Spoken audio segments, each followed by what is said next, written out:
que ha obtenido en su experiencia.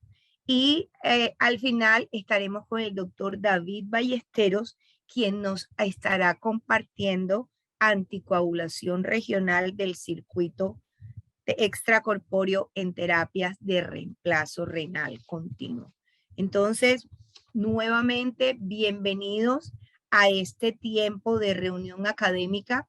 Les agradecemos que en el chat las inquietudes que ustedes vayan teniendo sobre esta charla específicamente, por favor la vayan comentando, las van plasmando, las vamos a tener en cuenta para que al final de la charla el doctor haga de las respuestas correspondientes a sus inquietudes.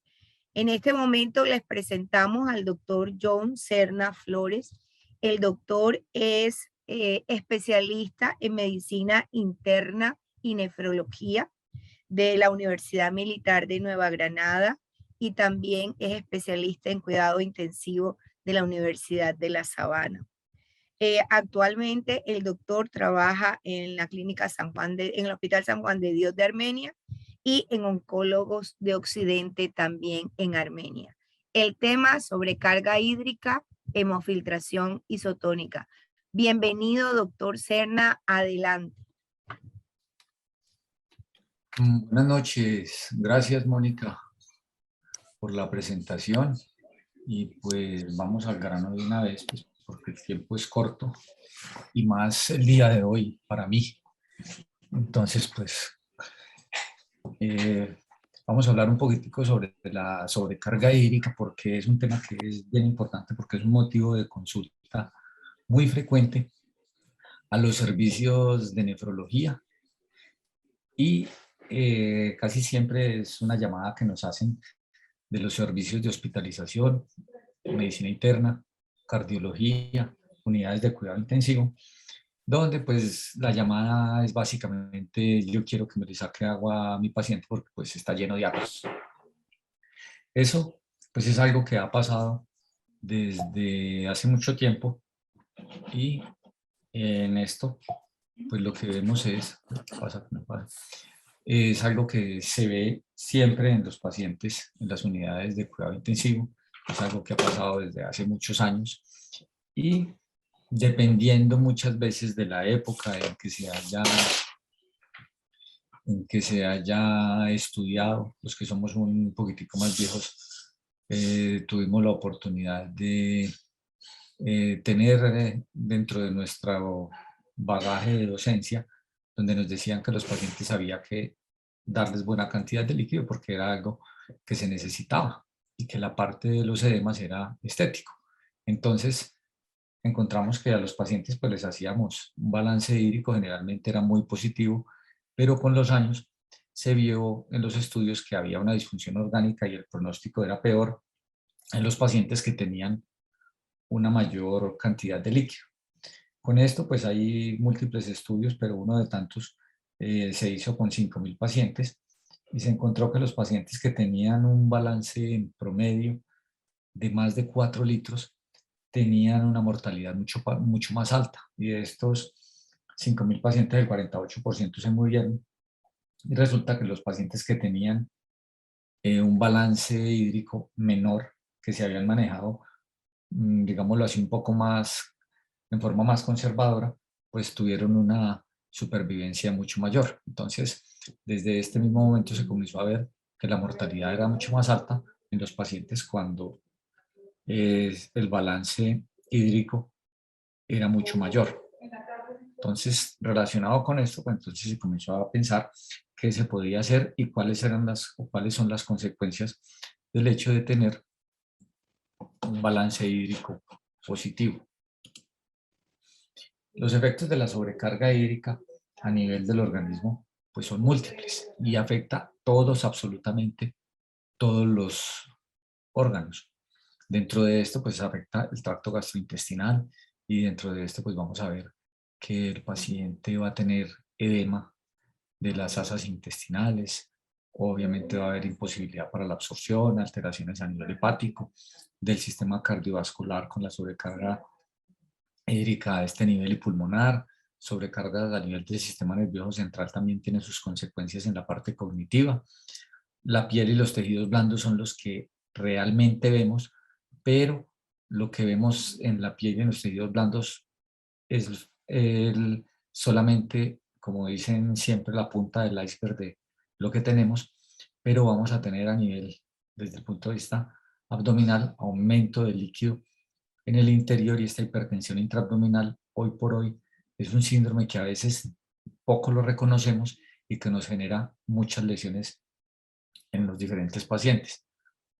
Obviamente el sistema respiratorio del riñón no van a estar ajenos a esto. Entonces, pues con esta cantidad de alteraciones, pues vamos a ver que en el sistema respiratorio pues nos va a alterar el intercambio gaseoso y obviamente los pacientes van a comenzar a tener una menor oxigenación. El exceso de líquido nos va a aumentar la resistencia a nivel de los vasos pulmonares y por ende nos va a aumentar el trabajo a nivel del ventrículo derecho. Y ese aumento del trabajo del ventrículo derecho, si llega a ser muy difícil, nos generará una presión retrógrada que se manifestará en todos los órganos de ahí hacia atrás. Pero adicionalmente, en el momento en que comienza más líquido a nivel pulmonar, pues va a aumentar el trabajo respiratorio y muchas veces la mayoría de los pacientes terminarán en ventilación mecánica. Y con esta necesidad de la ventilación mecánica, si el exceso de líquido continúa, pues obviamente nos prolongará la estancia en UCI y nos disminuirá la probabilidad de sacar nuestro paciente del ventilador y obviamente nos va a disminuir la supervivencia. Esto desde el punto de vista respiratorio.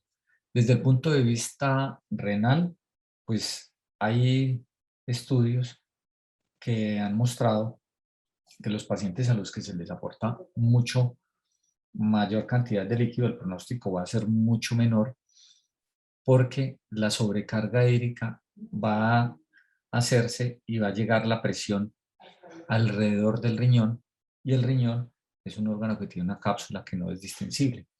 Como esta cápsula no es distensible, va a haber una compresión extrarrenal, aumenta la presión a nivel del intersticio y se va a disminuir el flujo sanguíneo renal y la filtración glomerular.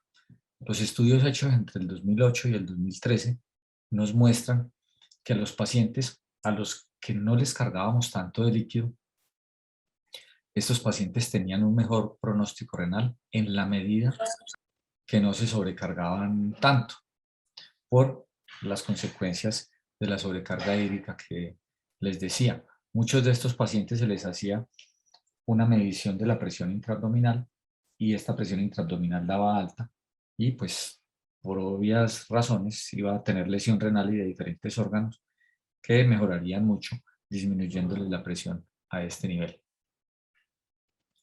Desde el punto de vista general, pues lo que les decía, la lesión está en los diferentes órganos, entonces desde el punto de vista cerebral, el deterioro cognitivo que va a tener el paciente, la alteración miocárdica, con alteraciones en la conducción y en la contractilidad, con disfunción diastólica y que ya hablábamos de la disfunción ventricular derecha.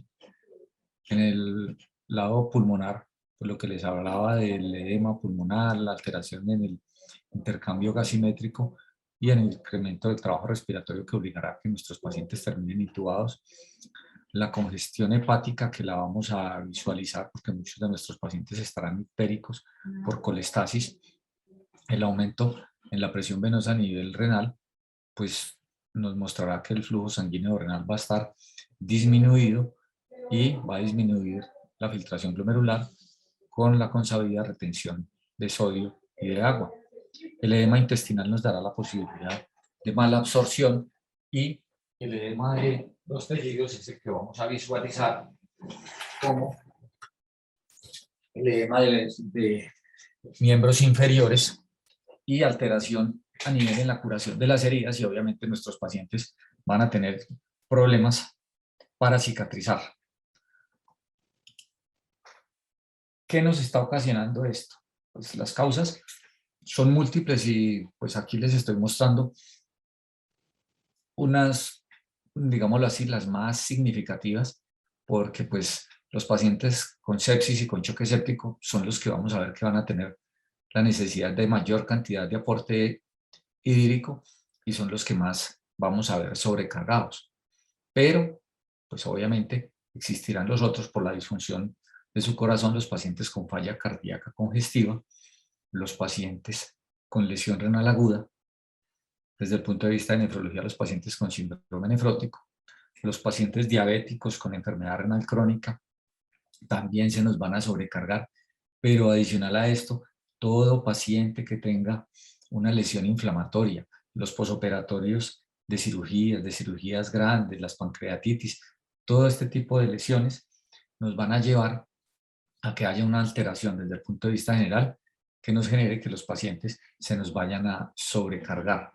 Y esta sobrecarga pues va a ser producto de diferentes alteraciones. Ejemplo, en el caso de la sepsis, lo que tenemos como normal es que los líquidos se transportan a través de los vasos sanguíneos, tienen sus paredes normales y hay una lenta salida de líquido a través de las paredes de los vasos.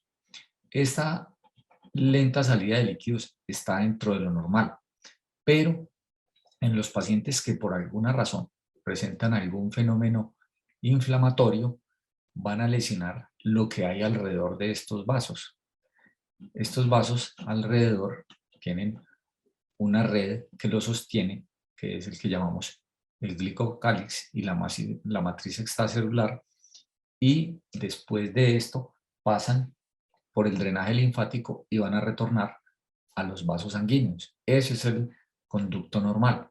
Los líquidos pasan del lado arterial al lado venoso, pasan por las arteriolas pequeñas y aquí en estos pequeños vasos, pues va a pasar el líquido, va a salir muy lentamente y va a ingresar muy lentamente hasta pasar al lado venoso. Cuando tenemos que pasan los líquidos en este sentido, pues gran parte del líquido de retorno lo vamos a hacer a través de los vasos linfáticos, el líquido que queda perdido. Pero resulta que en el caso de que tengamos alteración a nivel del glicocálix, que es básicamente esto que hay aquí, que es el intersticio, se nos va a alterar la pared de los vasos sanguíneos con una lesión a nivel de la pared y esta lesión va a estar dada por péptido natriurético atrial, factor de necrosis tumoral alfa, lipopolisacáridos generados por las bacterias gram negativas, la hiperglicemia, el estrés oxidativo. Todo esto nos va a llevar a que haya una fuga de líquido de los capilares hacia el intersticio y el retorno va a ser más difícil porque estos vasos van a estar completamente lesionados. Va a haber fuga de líquido, va a haber pérdida de proteínas y el retorno del líquido a través de los vasos linfáticos se va a impedir porque no va a haber un buen vaso, un buen transporte hacia el lado venoso. Conclusión del ejercicio, el paciente aumentará el líquido a nivel intersticial, que desde el punto de vista clínico lo miraremos en el tejido celular subcutáneo como edemas, pero nos dará transudación de líquido a nivel de todo el organismo. Esto en el caso de los pacientes sépticos. En el caso de los pacientes con falla cardíaca, pues en casi todos los pacientes con falla cardíaca crónica, el proceso es muy similar. Hay una disfunción ventricular y esta disfunción ventricular nos va a llevar a la disminución del gasto cardíaco que va a producir un aumento en la producción de sustancias vasoactivas que nos van a ayudar a que haya una vasoconstricción sistémica y esa vasoconstricción sistémica nos dará una hipoperfusión.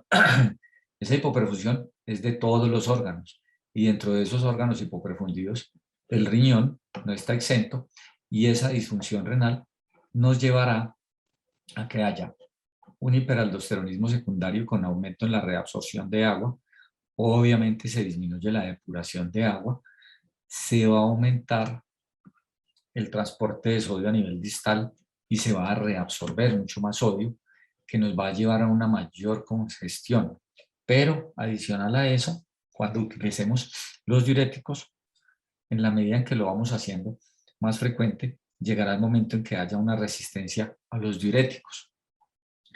Ese aumento en la resistencia a los diuréticos es lo que nos va a llevar en los pacientes con falla cardíaca a la decisión de hacer ultrafiltración, porque ahí nos podrá ayudar porque los diuréticos, va a haber resistencia a los diuréticos. Desde el punto de vista de la disminución del llenado arterial, el volumen efectivo va a disminuir el volumen sistólico del ventrículo izquierdo con aumento en la presión de la aurícula derecha, y esa presión retrógrada se va a transmitir en forma hacia el abdomen y va a aumentar la presión intraabdominal con el aumento en la presión venosa a nivel renal, y obviamente nos va a desencadenar una disfunción renal.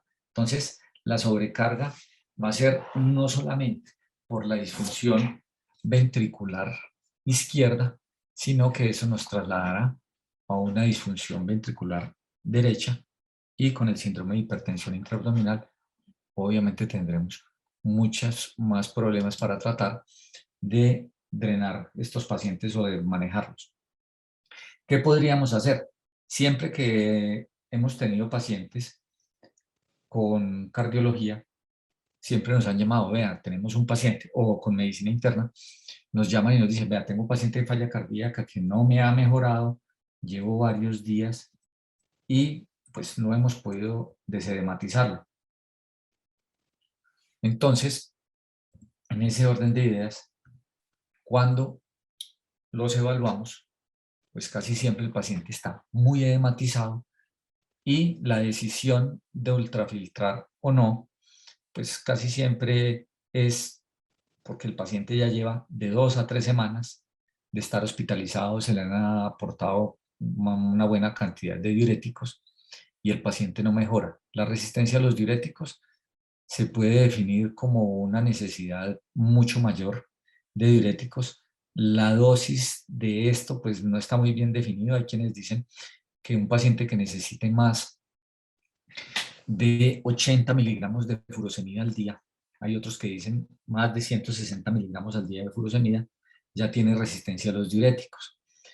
También se describe como un paciente que, a pesar de estar con manejo diurético, orina menos de 1000 centímetros, tiene resistencia a estos, o a veces está dado por la cantidad de sodio que se elimina a través de la orina, que debe ser mayor a 100 miliequivalentes después de un estímulo diurético.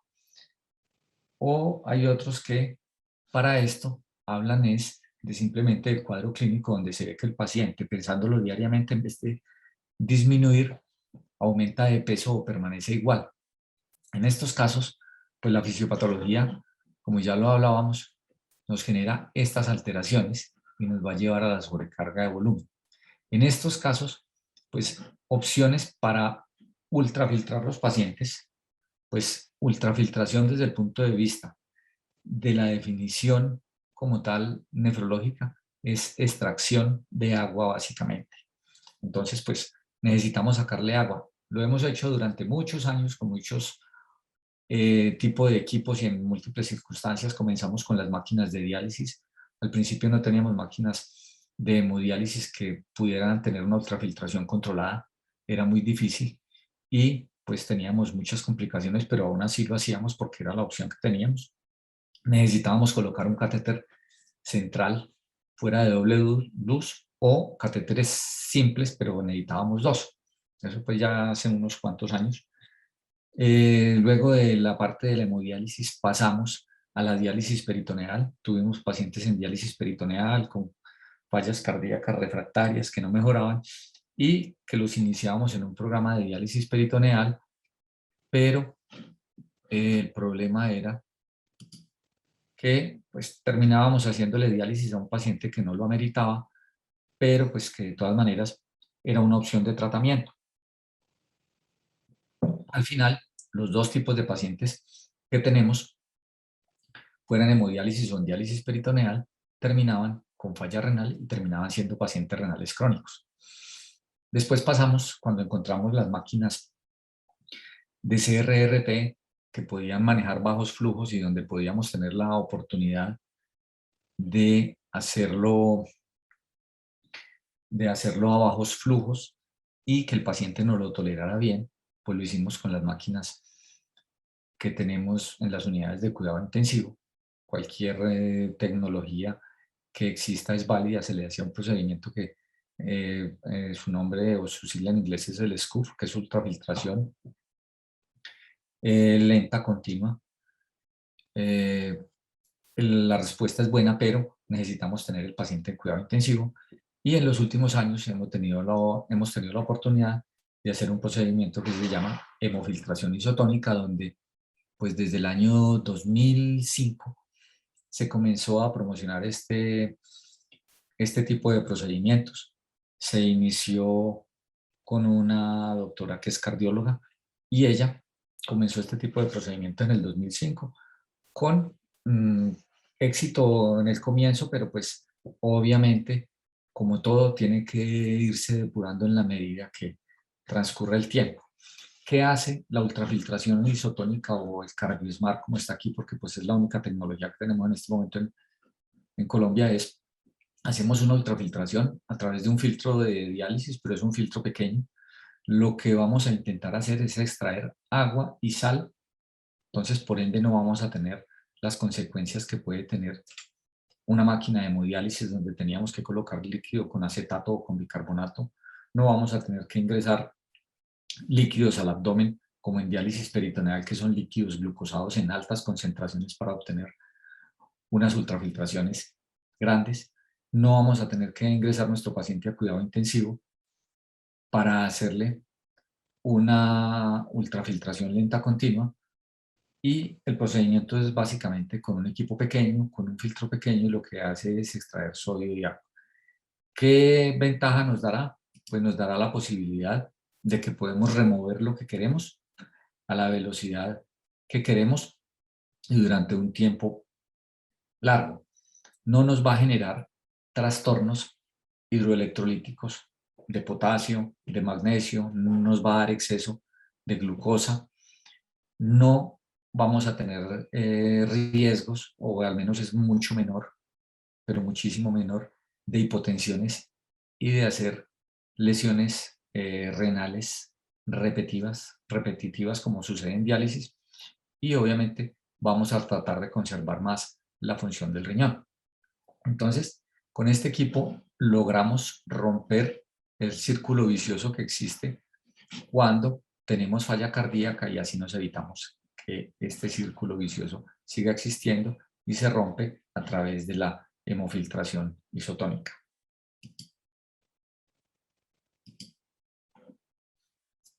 En el síndrome nefrótico vamos a tener edemas también. Hay pacientes donde pues ordinariamente los manejamos con diuréticos. La mayoría de las veces nos va bien, pero hay un cierto tipo de pacientes que muchas veces terminamos llevándolos a hemodiálisis o a ultrafiltraciones por el hecho de que tenemos un edema refractario. La fisiopatología del edema síndrome nefrótico, pues, o es por hipoalbuminemia, que es la menos aceptada hoy por hoy, o la otra es que hay una resistencia al péptido natriurético atrial a nivel de los túbulos colectores, y se va a encontrar una retención a nivel de los túbulos de agua y sal que nos llevará a un aumento del volumen plasmático, un aumento de la presión hidrostática capilar, y nos llevará a los edemas. Entonces, cualquiera de las dos fisiopatologías, sabiendo que esta es la más aceptada, pues nos llevarán a que tengamos edemas y que en ocasiones son refractarias incluso al manejo con los diuréticos. Entonces, este es otro tipo de paciente que vamos a tener con sobrecarga hídrica, donde tenemos la función renal en general es normal.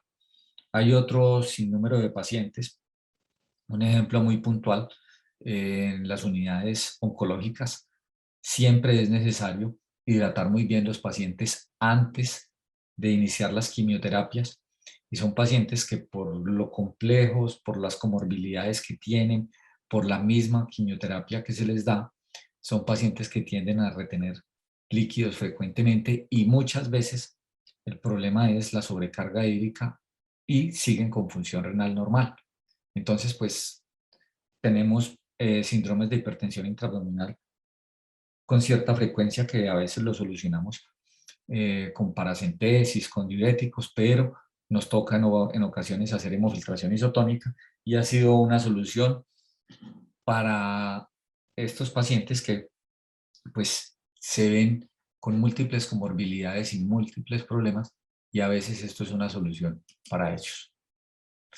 ¿Qué es la hemofiltración isotónica realmente? Ya les he dado varios apuntes acerca de eso. La idea es que esto es un procedimiento que, como les decía, no es un procedimiento muy nuevo, es un procedimiento que lleva ya unos años, desde el año 2005, pero las ultrafiltraciones nosotros las hacemos desde hace mucho más años.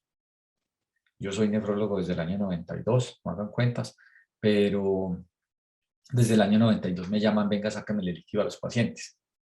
Pero la hemofiltración isotónica como procedimiento es un procedimiento que es una terapia de depuración extracorpórea como la gran mayoría, que está diseñada para la extracción de sodio y agua en pacientes que tienen sobrecarga hídrica, cualquiera que sea su etiología. Casi siempre se hace en pacientes que tienen función renal normal, porque si tenemos la función del riñón alterada, pues obviamente que ya vamos a tratar de utilizar algún método que nos depure las otras sustancias que tenemos, como puede ser nitrógeno ureico, creatinina, en fin, entonces pues ya estaría indicado hacerle hemodiálisis o hacerle diálisis peritoneal o, en fin, o una hemodiafiltración. Las indicaciones, pues falla cardíaca refractaria con las indicaciones que ya les di, la necesidad de mayores diuréticos, sobrecarga hídrica con función renal normal, como les decía, cualquiera que sea la etiología, donde pensemos que la sobrecarga va a ser un problema porque la sobrecarga, como ya les dije, nos aumenta la mortalidad y más o menos lo que tenemos es que un paciente que tenga más del 10% de su peso corporal en agua ya comienza a correr el riesgo de aumentar su mortalidad en la medida que tenga mucho más agua. Los pacientes con síndrome nefrótico son una opción. Los pacientes con nefropatía diabética grado 4 con sobrecarga hídrica es una indicación mía más que de los autores como tal o de las personas que tienen experiencia con esto. Y lo he hecho en estos pacientes es porque con ellos tenemos un inconveniente. Un paciente con nefropatía diabética grado 4 es un paciente que no necesita hemodiálisis porque no tiene una depuración tan baja como para entrar a un programa de diálisis crónica, pero a veces son tan resistentes a los diuréticos que muchas veces nosotros los médicos decimos, ¿sabe qué? A usted le va a tocar tolerar sus edemas porque no hay forma de desedematizarlo. O a veces hacemos cosas más agresivas que es intentar bloqueos tubulares, poniendo hidroclorotiazida, espironolactona en un paciente con diabetes, con una depuración ya bien comprometida, donde corremos el riesgo de que haga hipercalemia y si a esto le estamos asociando los IECAS o los ARA2, pues el riesgo va a ser mucho mayor. Entonces, este tipo de pacientes no están dentro de un programa de diálisis crónica porque no es un paciente con su función renal perdida, entonces no entra dentro del programa regular de la cuenta de alto costo de nefrología y es un paciente que está como en el limbo. Este es un paciente que se podría beneficiar de esto y obtendría una buena calidad de vida y obviamente podría tolerar mejor su problema mientras llega en algún momento a necesitar diálisis. La sobrecarga hídrica en el paciente oncológico, como les decía, los posoperatorios de cirugía vascular cuando tenemos pacientes con función renal normal, pero que el cirujano definitivamente dice, yo quiero que me le saque el líquido a mi paciente porque pues lo veo muy lleno y tenemos la probabilidad de que si lo vamos a estubar no va a ser posible por el compromiso pulmonar. Y la cirrosis hepática queda un poquito en entredicho porque de todas maneras habría que mirar qué tanto es el volumen intravascular que tienen y habría que hacerlo en una forma muy pero muy lenta para tratar de obtener algún beneficio, por eso lo dejamos interrogado. ¿Qué pasa cuando hacemos unas ultrafiltraciones muy agresivas, que lo vemos muchas veces cuando estamos en la unidad de cuidado intensivo y llega el médico de la unidad renal con su máquina de hemodiálisis. Lo hablo así porque en algunos momentos soy intensivista solamente y en otros momentos soy nefrólogo. Entonces me pongo a un lado o al otro. En este momento, si me llega alguien a la unidad de cuidado intensivo y me le hace una ultrafiltración muy agresiva a los pacientes o se le hace una ultrafiltración muy agresiva a los pacientes en programa de diálisis crónica, podemos tener esto: disminución del flujo sanguíneo cerebral, aumento o hay cambios a nivel de la sustancia blanca. Puede haber demencia, depresión, alteración cognitiva, se ve en forma aguda cuando el paciente hace hipotensión. Desde el punto de vista cardíaco podemos desencadenar isquemia miocárdica, obviamente por la hipotensión que se pueda generar, por la disminución del volumen intravascular, aturdimiento cardíaco, alteraciones en la motilidad de las paredes del corazón y eventualmente podemos desarrollar arritmias cardíacas y pues en algún momento desencadenar incluso falla cardíaca y muerte. Si la ultrafiltración es muy alta, podemos llevar a isquemia intestinal. Y cada que hay isquemia intestinal, todos sabemos que las bacterias aprovechan y puede haber traslocación intestinal y por eso muchos pacientes, estando en programas de diálisis que hacen hipotensiones severas, terminan con sepsis de sitios que uno no conoce y puede ser por isquemia intestinal con traslocación bacteriana y choque séptico y proviene del tracto gastrointestinal. Y esto es lo que pasa cuando tenemos pacientes con función renal residual o que tenemos pacientes que tienen una función renal normal, pero los ingresamos a un programa de ultrafiltración en máquinas de hemodiálisis con flujos altos o con ultrafiltraciones excesivas, va a haber más isquemia renal, perdemos la función renal residual si la tenemos o perdemos función renal de la buena que tenemos y vamos a terminar, como les decía, los pacientes que antes ingresábamos por falla cardíaca terminaban también con falla renal y con dependencia de diálisis. Entonces, la ultrafiltración como tal, agresiva, también es mala. Entonces, los extremos son malos. Si tenemos un paciente con sobrecarga hídrica severa, es malo, y si hacemos una ultrafiltración agresiva, también es malo. Entonces tenemos que tener un punto intermedio, y esto es lo que nos han mostrado los estudios, que, digámoslo así, que hay una zona segura de ultrafiltración donde podemos tener un parámetro de ultrafiltración con los pacientes. Si no ultrafiltramos lo suficiente, que debe ser más de 1 centímetro por kilogramo de peso por hora, el paciente se nos puede morir, o insuficiencia respiratoria, edema pulmonar, en fin, o de la sobrecarga hídrica. Pero si nos vamos hacia el otro lado y tenemos una ultrafiltración mayor de 1,75 centímetros por kilogramo hora, pues vamos a llevar a que el paciente se nos muera porque el paciente nos está haciendo isquemia. Nos puede hacer isquemia de cualquier órgano y se nos puede morir. Entonces, la zona segura de ultrafiltración y con la que vamos en algún momento a decidir qué vamos a extraer de líquido está entre 1 y 1,75 centímetros por kilogramo de peso por hora.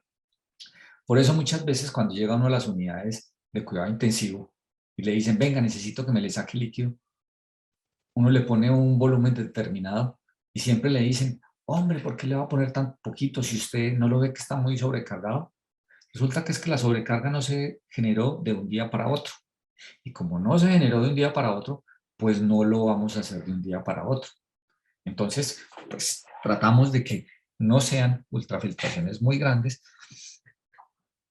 para que no nos vamos de un extremo a otro, que no vamos a hacer isquemia o que no vamos a continuar con la sobrecarga. Este es el equipo de hemofiltración isotónica con el que contamos en este momento. Es un equipo que nos da la posibilidad de un acceso venoso periférico. Se puede hacer a través de 2 catéteres venosos. Es un equipo que funciona con flujos bajos de bomba precisamente para proteger la estabilidad hemodinámica del paciente. Entonces no da flujos de bomba sino de 100 centímetros hasta 100 centímetros por minuto, máximo de bomba de sangre. Esta es una de las formas con las que uno puede decir cuánto le puedo ultrafiltrar, máximo el 15% del flujo de bomba de sangre. Si yo tengo un flujo de bomba de sangre de 100 centímetros por minuto en un paciente de 60 kilos, pues serían,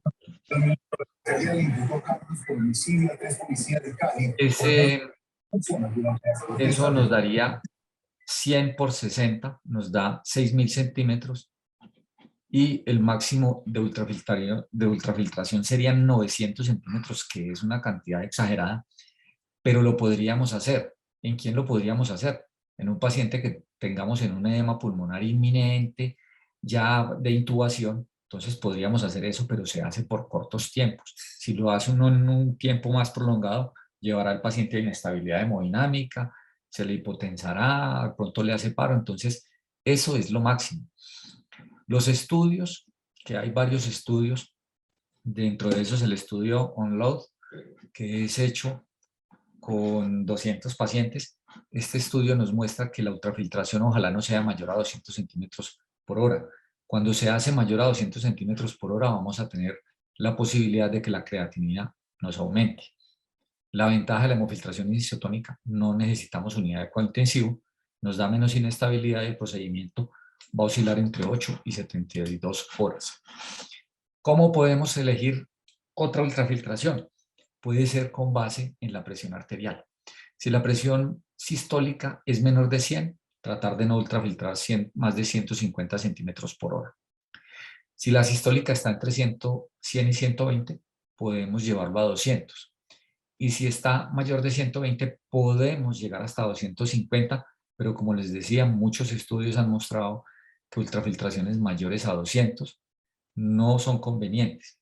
Y si lo miramos, una ultrafiltración de 200 centímetros por hora en 24 horas nos da casi 5 litros de ultrafiltración. Es una cantidad lo suficientemente buena como para lograr que el paciente llegue a disminuir sus edemas. Pero ¿qué puede suceder cuando ultrafiltramos mucho? Pues si ultrafiltramos mucho, podemos correr el riesgo de que nuestro refil, o sea, la entrada del líquido del intersticial al intravascular, no sea lo suficiente, que asumimos, y lo que se sabe es que es más o menos 6 horas. Si a uno le hacen una diálisis hoy de 4 horas y le sacan 4 litros, para que esos 4 litros pasen del intersticio al espacio intravascular, se puede tardar 6 horas o más. Por eso los pacientes se hipotensan cuando se les hacen ultrafiltraciones cortas y de grandes volúmenes. Entonces, tenemos que hacerlo con pocas cantidades, tratando de que el organismo vaya compensando. ¿Qué parámetros vamos a tratar de seguir con la idea de que podamos lograr, una ultrafiltración adecuada? Tratar de que la creatinina no se nos suba mucho. Si se nos sube más de 0.2 miligramos, tenemos que pensar que ya podemos tener riesgo de que algo pase, pero pues hay que estar evaluándola. Si la presión sistólica nos disminuye a 10 milímetros de mercurio, si el gasto urinario nos cae, porque la idea es que nuestro gasto urinario no se pierda, normalmente cuando hacemos esto no dejamos diuréticos, se los suspendemos para que el riñón recupere su sensibilidad a los diuréticos. Si nos pasa esto, que la frecuencia cardíaca nos aumenta, el gasto urinario se nos cae, pues lo que podemos hacer es bajar la ultrafiltración en 50 centímetros por hora. Entonces, si la teníamos a 150, pues la bajamos a 100, o la podemos bajar a 50, pero no la suspendamos. Si nos aumenta más, como lo tenemos aquí al lado derecho, pues considerar ya la posibilidad de suspender, al menos temporalmente, y esa suspensión se hace por un lapso de más o menos 6 horas. ¿Cuándo? Cuando la creatinina nos aumenta a 0.4, cuando la presión sistólica nos cae más de 20 milímetros de mercurio, cuando la frecuencia cardíaca nos aumenta o cuando el gasto urinario nos cae mucho. Los aspectos técnicos del procedimiento: se puede hacer por vena periférica, se puede hacer por un Venocat 17 o 18 o un catéter colocado en la yugular interna derecha, que sea un catéter para paso de líquidos, de un bilumen puede ser, o incluso un trilumen. Un monolumen no, porque pues nos daría, cuando uno trata de acceder a una línea central, pues ojalá le sirva a uno para la mayor cantidad de disponibilidad de pasar líquidos, medicamentos, en fin. Tratar de no ultrafiltrar más de 200 centímetros por hora. Si el paciente tiene una falla cardíaca derecha, se puede beneficiar, pero no lo ultrafiltramos más de 150 centímetros hora. tratar de tener ultrafiltración de bajos volúmenes con tiempos prolongados, tratar de llevarlo 3 días, 4 días, hacerlo lo más temprano que se pueda, tratar de no disminuir el hematocrito más del 3 al 7% del valor inicial, y la anticoagulación tratamos de mantener un PTT entre 70 y 100 segundos. El acceso vascular, como les estaba diciendo, cualquiera nos sirve, pero podemos colocar catéteres temporales de diálisis o permanentes de diálisis. Este es un catéter que se puede colocar por vena periférica. No contamos con él en este momento, pero pues estamos haciendo los esfuerzos para ver si en algún día lo tenemos. Se puede hacer en un paciente con un catéter permanente como este, que es un catéter de diálisis, que eventualmente se puede colocar en el caso de que el paciente tenga una falla cardíaca crónica. La anticoagulación generalmente es la convencional, una dosis bolo de 40 unidades por kilo para iniciar 1 hora antes del procedimiento, y se le deja una infusión a 10 unidades por kilogramo de peso por hora, tratando de mantener el PTT, como les decía, en esos niveles. Para concluir, pues la hemofiltración isotónica no es un proceso de sacar agua. Tiene su ciencia y no es, venga doctor, sáqueme agua, que es que necesito que a este me lo seque. Hay que evaluar al paciente previamente, tratar de identificar qué tanta sobrecarga hídrica tiene el paciente, tratar de hacer el procedimiento en una forma moderada, basado en la presión arterial, como les decía, o en la ultrafiltración por hora. Tenemos unos parámetros donde nos dicen que entre 1 y 1,75 centímetros por kilogramo de peso por hora el paciente se puede ultrafiltrar, entonces tratar de no pasar esas barreras.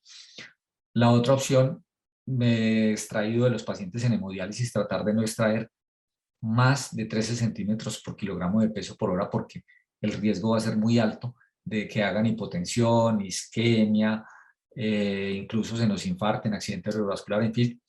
Y pensar muy bien que si hacemos menos ultrafiltración, pues podemos obtener grandes beneficios, porque si no lo hacemos muy agresivo, el paciente no se nos va a descompensar, y pensar que si hacemos unas ultrafiltraciones muy agresivas, podemos obtener unos resultados no muy buenos en los pacientes e incluso tener desenlaces no muy adecuados.